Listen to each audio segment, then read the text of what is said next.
But I'm going to have more for you tonight on what Lieutenant Joey Crosby said they are doing to prepare for this storm. We've seen several along Barefoot Landing. These trees have completely uprooted. Since July, 60 people have left the detention center. 10 of them went to other agencies around the state. 5 of them retired, but the rest all left for different reasons.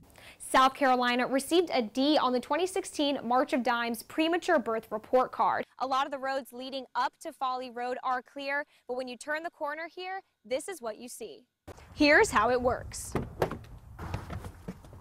When you drive through Myrtle Beach, those license plate readers scan your tag. So today, I asked the CEO of First Floor Architects why there's a cost if the schools are supposed to produce more energy than they consume. Some people have actually tried to drive around these road closure signs and into those dirt barriers. And some companies, they pitched because they're hiring, while others were just looking for partners. Either way, they put on a show for a packed audience.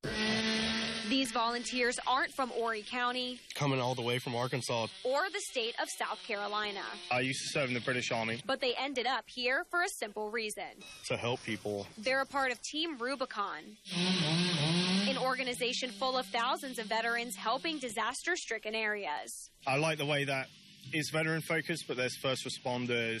Yeah, there's some crazy civilians jumping as well, and it's very action.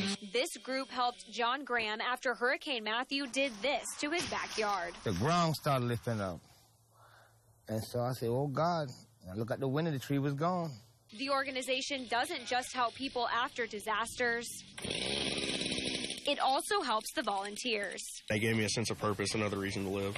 This is Jacob Niles' 12th disaster operation. I didn't have a reason to be here until I found Team Rubicon, and this is my family.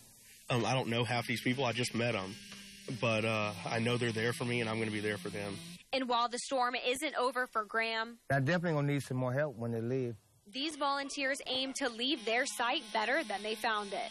What you do for yourself goes with you when you leave, but what you do for others stays around. That's your legacy. In a jail, it's all about keeping people in, which means it's all about locks, cameras. We'll be upgrading older cameras. And security systems. We'll be replacing all the locking mechanisms with the newest locks. Lieutenant Sean Downey with North Myrtle Beach Police says some equipment in the jail is nearly 30 years old. We had to kind of drop back, figure out how can we control this jail.